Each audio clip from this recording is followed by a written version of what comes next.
Major funding for KPBS Evening Edition has been made possible in part by Bill Howe Family of Companies, providing San Diego with plumbing, heating and air, restoration, flood and remodeling services for over 40 years. Call 1-800-BILL-HOWE or visit billhowe.com. And by the Conrad Prebys Foundation, Darlene Marcos Shiley, and by the following.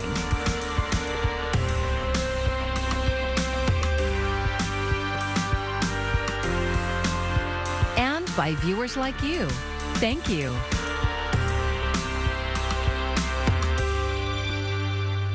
Good evening. It's Wednesday, June 22nd. Thank you for joining us. I'm Maya Trabulsi. From our beaches to Balboa Park, we've heard a lot of complaints about people selling products on sidewalks. And we're just hours into new rules aimed at thinning out the overcrowding. KPBS reporter Jacob Ayer went to see if it's working. Balboa Park before, crowded with street vendors. Balboa Park after a new ordinance went into effect today, the scene is very different. No vendors were visible, but you could still see some of the traces of their presence. Like right now, honestly, I swear I was looking around for them. There's nothing. Nargis Cotton frequents the park with her family. I love the street vendors. Their elotes always the best. Every time we're here, we make sure to grab one. And the churros ladies always here. It sucks that they're not here anymore. It's a lot cheaper, honestly, than buying like the $10 Dippin' Dots. Park rangers were at Balboa to educate, but not yet fine the vendors, said Chief Park Ranger Mike Ruiz. But in the beach areas, they can't yet enforce to the same degree due to the pending status of the ordinance in the California Coastal Commission. Candy Hogan lives in Mission Beach and says enforcement is needed now. They're all nice people, and I appreciate they're trying to make a living. Just don't do it at the expense of all the other families that live inland.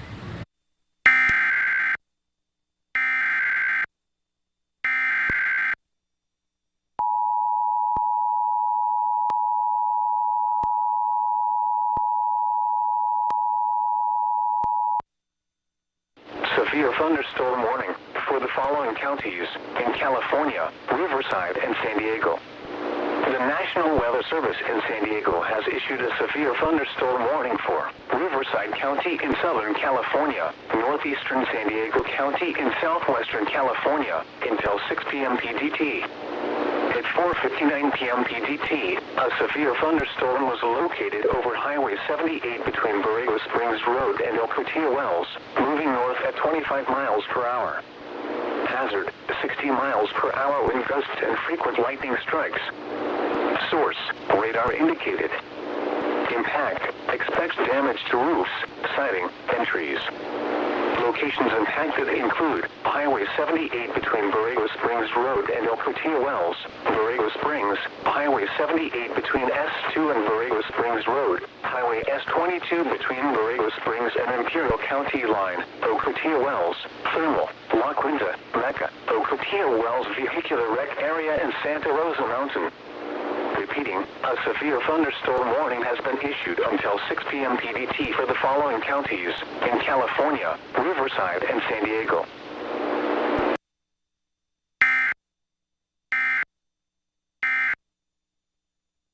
Average from last week, which was a record $6.37. President Biden now wants Congress to temporarily suspend the federal gas tax and for states to do the same. KPBS reporter Kitty Alvarado tells us about the support this idea is getting in California. Today I'm calling on Congress to suspend the federal gas tax for the next 90 days through the busy summer season, busy travel season. President Biden is urging Congress to give Americans a tax break for the holiday. He also called out oil companies and asked them to lower prices. Your customers, the American people, they need relief now. And he's calling on states to suspend their taxes, too. It's something many have been asking Governor Newsom to do for months, including Republican State Senator Brian Dahle, who's running against Newsom for governor. This would reduce not only just the cost per gallon that goes in your car, but also the cost of your food. Everything that is grown in California is moved by trucks and diesel tractors that farm, and it is all driving the cost of living up. So it's a twofold opportunity if you reduce that tax. He says it's a better option than the $400 per vehicle rebate that Newsom proposed when lawmakers were cool to the idea of pausing the planned July 1st increase in the California gas tax. You would have saved over this year. It's approximately $2,500 so far that your family would have saved if we would have reduced the gas tax a year ago. Alan Jin is an associate professor of economics at the University of San Diego. He says suspending state and federal gas taxes will help, adding up to a savings of about 70 cents per gallon. He says pausing the federal tax alone will give the local economy a big boost. My estimate is that for every 1 cent that the price of a gallon of gasoline goes down, that would add $1 million a month to the local economy. So if this entire 18 cents could be passed on, that would be another $18 million a month in the local economy. But he says there's a risk that the savings won't be passed on to consumers. In that sense, Jin says a rebate check from the state would be better. If you cut the tax, gas stations would have to pay less of the tax of the government, but they're not forced to give it all back to consumers then in terms of a lower price. So that's where the rebate comes into play. It would give all the money to consumers then in that case. So it could take consumers a long time before they see relief at the pump. Katie Alvarado, KPBS News.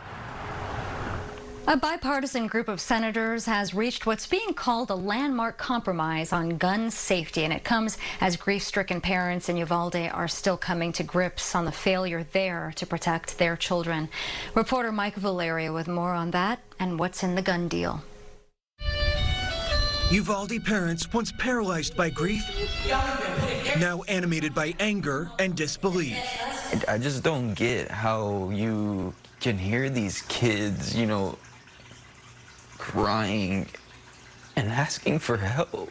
Angel Garza lost his daughter Amory, his pain driven deeper after Texas's top trooper revealed officers were on the scene within 3 minutes of the gunman entering the school. The officers had weapons, the children had none.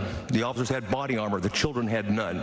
Instead, Colonel Stephen McCraw says officers didn't even try to open the unlocked classroom door. Meantime, the gunman was inside for more than an hour. The kids were probably lying there, just thinking where their parents were.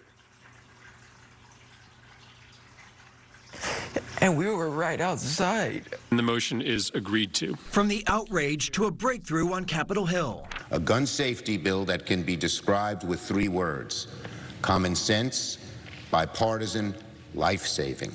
A landmark compromise with $750 million for crisis intervention programs, closing the boyfriend loophole, meaning guns taken from some people convicted of domestic violence against an unmarried partner. I believe this gets to the president's desk by the end of July. There are also requirements for more sellers to register as federally licensed firearm dealers and new statutes against gun trafficking. Mike Valerio, KPBS News. Gun violence on mass transit in San Francisco left 1 person dead this morning. City leaders say another person survived after being shot on a subway train. Police have not made an arrest. A new alert tip line is now in use in the city of Poway. The council there approved a 6-month trial that will allow residents to report any safety concerns. Mayor Steve Voss hopes the alert line will help prevent an act of mass violence in his city. Combination of Uvalde and Buffalo and Boulder and Charlottesville and Pittsburgh and even Poway. We want to say no to that in this city. And so whatever we can do to make this city a little more safe, we're going to try. And the mayor adds the 855-56 alert number won't replace 911, and that it's similar to the Poway Unified Tip line he created 4 years ago for any school-related threats. The line is exclusive to Poway and can be anonymous. This week, KPBS has been reporting on the COVID vaccine rollout for kids under the age of 5. It comes as new case numbers show an improvement. The county's latest reporting shows daily cases in recent days dipped below 1,000 after spending the past week above that threshold. The peak was more than 1,800 new cases on June 15th, and these numbers don't include at-home tests that many people are still taking. The global monkeypox outbreak is at 3,000 cases worldwide and growing. At least 156 cases have been identified in the U.S. And as KPBS health reporter Matt Hoffman tells us, officials are tracking a few cases here in San Diego. So far, health officials have identified 3 probable cases of monkeypox in San Diego County. They say the risk to the community is very low. There was no indication at this time that there's community spread. This has been reported in other places, but we have not seen that here in San Diego just yet. County Medical Director Dr. Seema Shah says all 3 cases are tied to international travel and they're not related. The cases are the first known instances of monkeypox in San Diego, and they're part of a larger global outbreak. The virus is from the same family that causes smallpox, and it can lead to rashes and flu-like symptoms. What we're finding in this current outbreak is that most people have just, often present with even just a rash. So, oral lesions, they could even have, scattered parts of the body. So not your typical, what we call this umbilicated rash that people see. They can be very subtle findings. It can look like almost, there's concern that it could look like acne. The county is asking local healthcare providers to be on the lookout for the virus.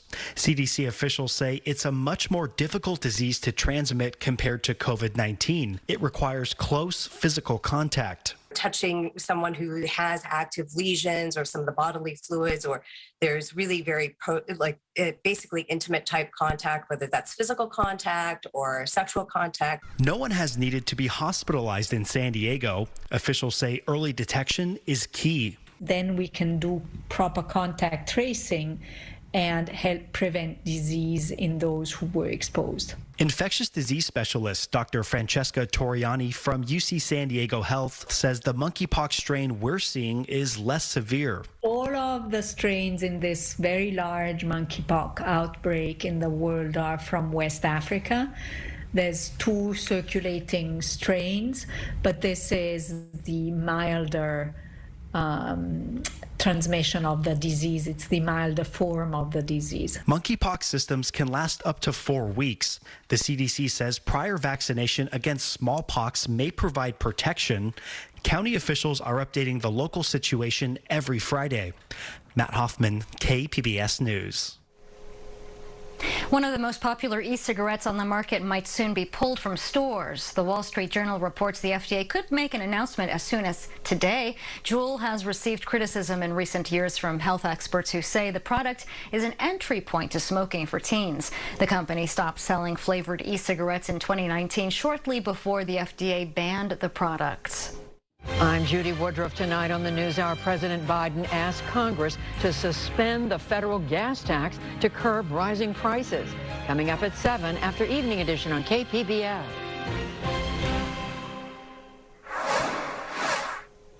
These pictures from CAL FIRE show some of the 70 acres burned near the Mexican border. This is east of Otay Mesa. Today, fire crews are in mop-up duty after stopping the spread. Some of the damage extended into Mexico, but this is miles from any buildings. Firefighters don't know the cause yet. The weather has been an issue in recent days with a chance for thunderstorms.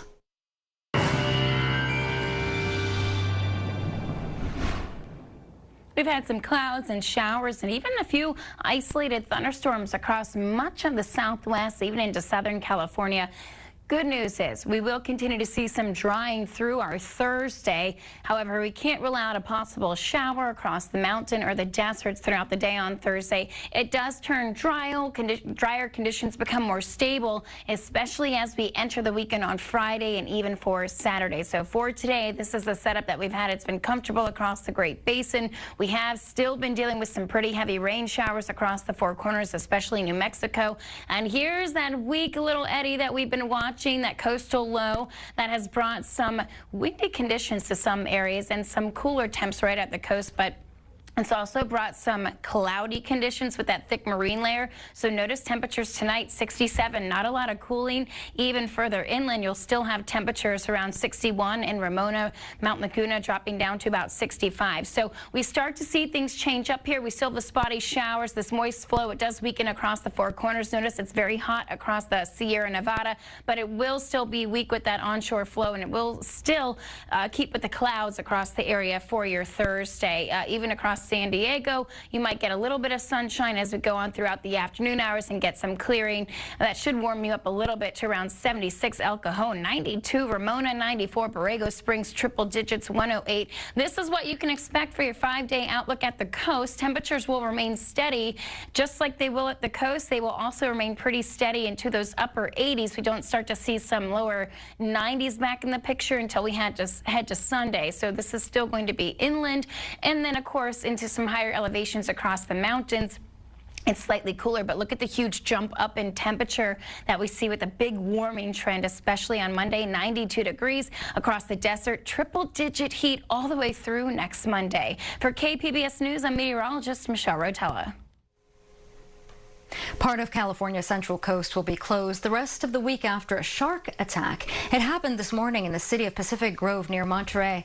First responders say Good Samaritans helped the man who was bitten. His injuries are described as serious. It's unclear what type of shark was involved, but more great whites have been spotted in the area in recent years. With summer now in full swing, local beaches will be a popular place to beat the heat. Today, the environmental group Heal the Bay released its latest report card. KPBS environment reporter Eric Anderson has the details. More than 90% of the region's beaches got an A grade for water quality. That number rose to 94% when A and B grades were added together. Heal the Bay's Luke Ginger says less rain over the winter helped keep pollution from fouling the ocean. But there are trouble spots, including South County beaches just north of the U.S.-Mexico border. Those tend to have elevated levels of bacteria because there's so much sewage entering the ocean. So we had one of those sites on the beach bummer list this year. Ginger says he's confident California residents and tourists will have clean ocean water for recreation this summer. He says choosing the right beach can make a difference. At a big, wide open beach where there are no obstructions like a seawall or a landmass blocking the beach from the open ocean, those places there are waves and currents that are continuously flushing contaminants away from the shoreline. The water's always moving. So if you pour something into the water there, you'll see it's quickly moved to a different area. Winter grades were slightly lower across the board. That's because rain tends to flush contaminants out of urban areas and into the ocean, raising chances that a beach will be posted for pollution. Eric Anderson, KPBS News. Some San Diego community college students are working hard this summer to save the environment. They are interns in a program researching local bays and the ocean. Here's KPBS education reporter MG Perez. 48 millimeters. That's about 1.5 inches of clam, the perfect size for this experiment. I'm looking at seagrass, how it's affected by the light, the temperature, and its interaction with clams. Jessica Griffin is a San Diego State University PhD candidate studying marine ecology. Turns out clams are possible filters to clean away algae that kills seagrass, and there is seagrass all along the California coast. It stops underwater erosion, slows down destructive storm surge, and serves as a nursery for baby crabs and spiny lobsters. That's why she is conducting experiments and encouraging younger students to enter the field. As climate change becomes more severe, habitat destruction continues. Coastal pollution, especially in urban areas, is still a big concern. So I think that there's going to continue to be a demand. Sometimes these things come home with us, back to the lab, and we don't necessarily mean it, and we don't want them to die. Shane Jensen and Grace Lusbatak are students from Miramar College, interning here at the SDSU Coastal Marine Institute lab for the summer. They are working with Griffin and other mentors to prepare for their professional careers in saving the environment. You do everything you can to figure out what the next step is, what's the best next step so that we can move forward in the right direction of making our planet healthy again. It's becoming such a huge problem that future generations will be left with, and we need to do our part now to stop these effects that it's having. There are only 5 community college students who were accepted as interns, and they are doing research every day. Jensen and Luzbitak even helped harvest that valuable seagrass in the waters off Shelter Island. By next summer, there is hope that even more community college students from across San Diego County could end up using San Diego Bay for this internship program. Administrators have applied for state money in the form of something appropriately called a California Sea Grant. That would bring $75,000 to this research and opportunity to underserved students. To literally get their hands and feet wet doing field work and doing actual science in the laboratory and getting those kind of direct real-world experiences. Their love of nature and animals will help too. And he's trying to chase after me here.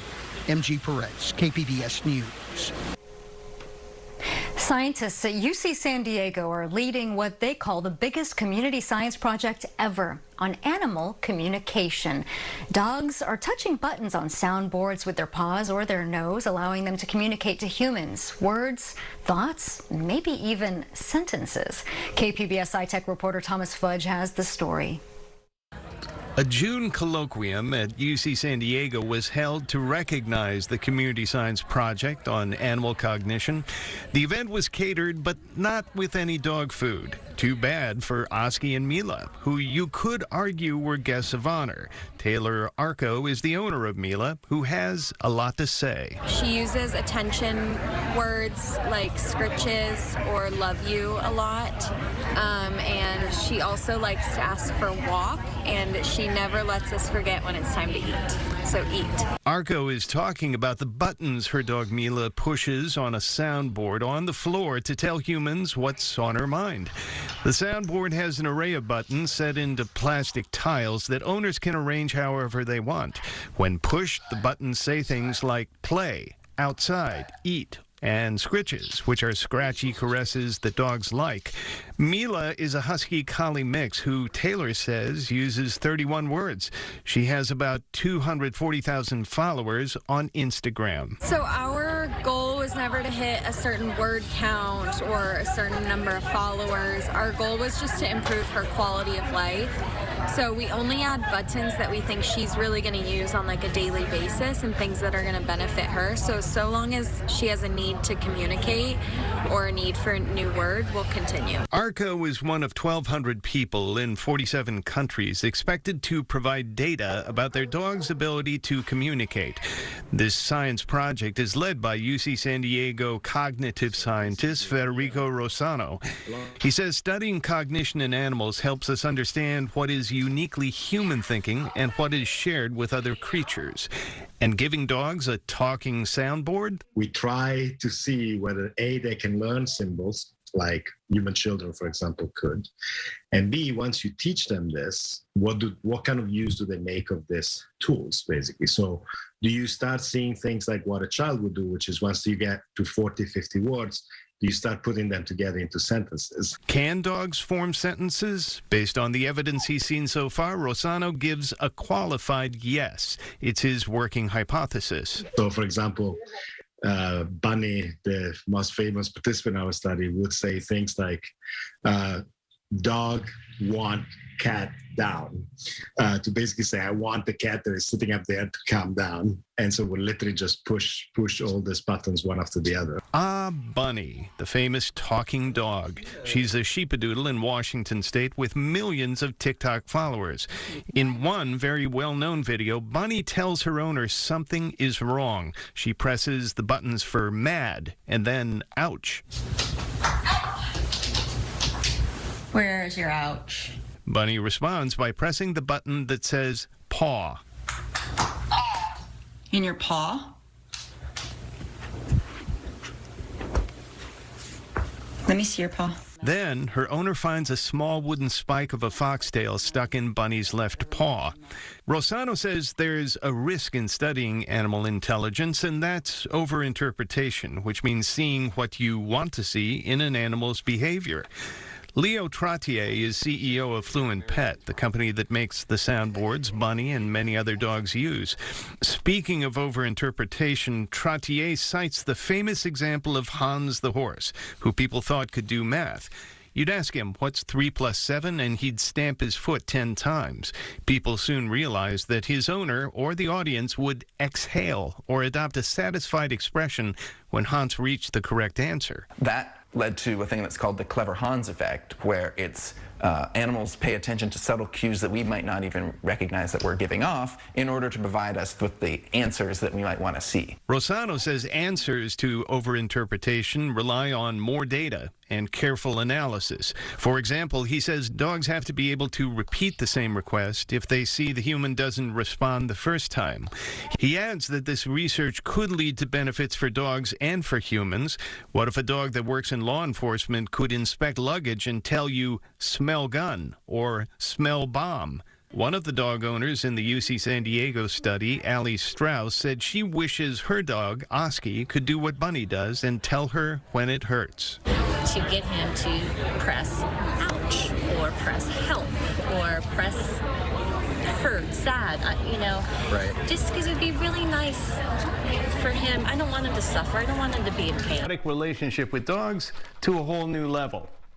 With Cooper, I'm Thomas Fudge, KPBS News. Great story. And here is a look at what we're working on for tomorrow in the KPBS newsroom. More Supreme Court decisions are expected to be released tomorrow. NPR's Morning Edition will be following any breaking news on abortion and other major issues. And also a reminder that tomorrow, the January 6th committee resumes its hearings. Start time is scheduled for noon Pacific. We'll have live coverage on KPBS FM, KPBS 2 on television, and streaming at kpbs.org. Thank you so much for joining us tonight. I'm Maya Trabulsi. Good night. Major funding for KPBS Evening Edition has been made possible in part by Bill Howe Family of Companies, providing San Diego with plumbing, heating and air, restoration, flood and remodeling services for over 40 years. Call 1-800-BILL-HOWE or visit billhowe.com. And by the Conrad Prebys Foundation, Darlene Marcos Shiley, and by the following.